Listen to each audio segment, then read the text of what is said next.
డాబా స్టైల్లో egg masala curry. ఒకసారి మీరు కూడా ట్రై చేసి చూడండి, టేస్ట్ అయితే చాలా బాగా వచ్చింది.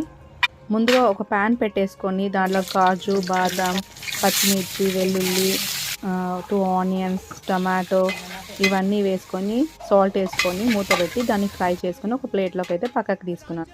2 స్పూన్స్ పెరిగేసి పేస్ట్ చేసుకున్నాను. తర్వాత మళ్ళీ కొద్దిగా ఆయిల్ వేసుకొని దంచనివి ఇలాచి, జాజి పువ్వు అన్నీ వేసుకొని అవి కూడా ఫ్రై చేసుకున్న తర్వాత అల్లం వెల్లుల్లి పేస్ట్, కారం, ఉప్పు, పసుపు, మళ్ళా ధనియాల పొడి, మిరియాల పొడి, జీలకర్ర పొడి కూడా వేసి అవి ఫ్రై అయిన తర్వాత మిక్సీ చేసుకున్న పేస్ట్ని వేసి దాంట్లో వాటర్ వేసి ఒక 10 మినిట్స్ వరకు కుక్ చేసుకోవాలి.